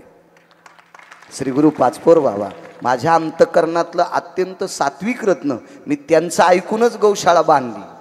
अजयला माहीत आहे, मी श्री गुरु पाचकोर बाबांचा आदर्श घेऊन मी स्वतःच्या शेतात गौशाळा बांधली. 100 गायी बसतील असं सुंदरसं सुरेल बांधकाम केलं. बऱ्यापैकी आता गायीत वाढवत वाढवत हळूहळू वाढवील आणि त्या जितक्या जोपासता येतील तितक्याच घेईल. नाही तर उगं लोकांनी बरं म्हणावं म्हणून गायी आणल्या आणि गोचडा आत्महत्या करायला निघाले. तर गोचडायला विचारलं तुम्ही कुठं चालले, म्हणले मी आत्महत्या करायला चाललो. का? गायीला आम्हाला प्यापुरतंच रक्त नाही, त्याच्यामुळे आम्ही आत्महत्या करायला चाललो. असं करू नका. आपल्याला जितकं सांभाळता येते तितकं करा. पुन्हा एकदा सांगतो, ज्याला 10-5 एकर जमीन आहे त्यानं त्याच्या दारात एखादी गाय बांधा. एक सांगतो, ज्याला नोकरी आहे त्यानं त्याच्या बंगल्यापुढे एक गाय बांधा ना. काय बंगला पडल का त्याचा? पगार आहे ना तुला रे. एक गाय सांभाळ रे, एक वासरू सांभाळ. वासरू सांभाळ, तुझे पूर्वज तुला आशीर्वाद देतील. गायीची साधना, गायीची उपासना श्री गुरु पाचपोर बाबांकडनं मी शिकलो. उद्या त्यांचं कीर्तन आहे.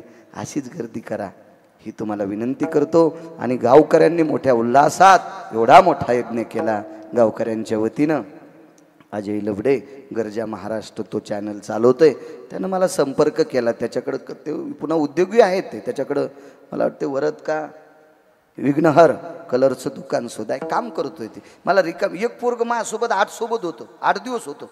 बूटसुद्धा माझा सरळ करायचो. म्हणलं चांगली सेवा करायला माझी कातकुडे गुरुजी. आपला बूट कोणाला पाय देऊ देत नव्हतं, काळा बूट आहे नरी, त्याच्यावर पांढरा होऊ देत, इतकी सेवा करू लागलो. मला नंतर एक जणांनी सांगितलंय मायबापाला बोलत नाही, भडव्या उतर म्हणलं. मी एकदा वाचलोय आणि तू जर गाडीत बसलात मग गाडी पुन्हा पुला खाली जाईल, तू खाली उतर. मायबापाचे विरोधक गाडीत बसू देत जाऊ नका. आपल्या लोकांनी जे मायबापाला मोजित नाहीत ते हराम खोरायला कधी नाही गाडीत बसायचं. एक सांगू का तुम्हाला, राग येऊ देऊ नका तरुणांनो. मायबापाची सेवा करणाऱ्याचा मी आदर करतो, काय नवलाची गोष्ट नाही.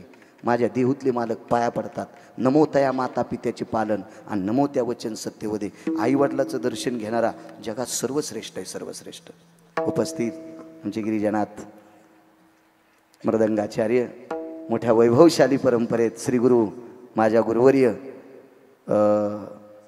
प्रति शांती ब्रह्म एकनाथ महाराज असे श्री गुरु भास्करगिरी बाबांच्या सानिध्यात असतात. आदरणीय हरिभक्तीपरायण आकाश महाराज असतील, पाठीमागं सुद्धा मृदंगाचार्य, गणेश महाराज आहेत, तुम्ही हे सगळी मृदंगाचार्य, रथी महारथी लोक आहेत. अहो एक एक गौसत नाही. तुमचं गाव किती नशीबवान, इथं 50 मृदंगाचार्य महाराज. या श्री गुरु शंकर बाबांची कृपा आहे, एवढ्या मोठ्या साधूची कृपा आहे, एवढी मोठी मृदंगाचार्य इथं बसलेले आहेत. पंचक्रोशीतून आपला अमूल्य वेळ खर्च करून आलेली तुम्ही माझ्या ज्ञानोबाराय तुकोबारायचे उपासक, तुमच्या चरणी साष्टांग दंडवत. एक सांगतो माझ्या माईंनो, भंगिऱ्याचं ऐकून काही बी उपास धरू नका बरं.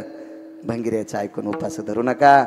उपास 24 एकादशा, 5 परवान्या, अर्ध उपवास, 1 तास 1 टाईम जेवून सोमवार, शक्य असला तर प्रदोष. याच्या व्यतिरिक्त उपवास माझ्या ज्ञानोबाराय तुकोबाराने सांगितलं नाही. आणि ते उपवास धरल्या जर पैसे भेटत असतील तर मला सांग माहिती उपवास कोणता आहे तो.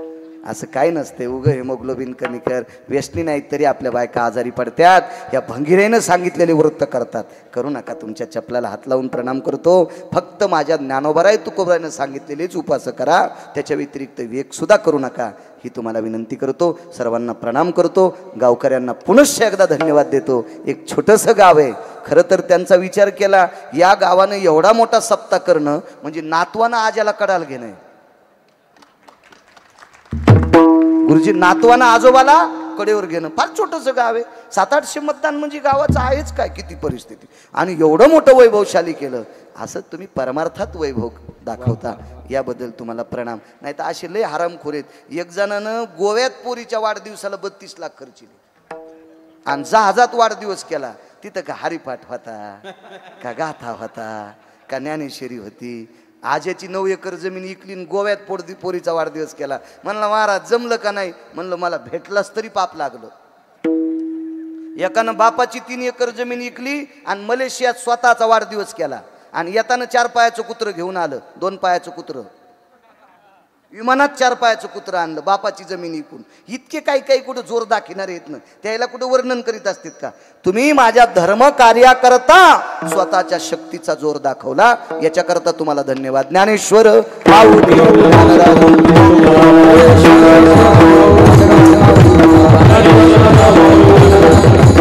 एकच मिनिट, फक्त अर्धा मिनिट भीक मागतोय. फक्त अर्धा मिनिट, फक्त अर्धाच मिनिट भीक मागतोय. जे उभे राहिले ते राहा, आपण उठू नका, हातवरी करा. गुरुजी तुकाराम तुकाराम तुकाराम तुकाराम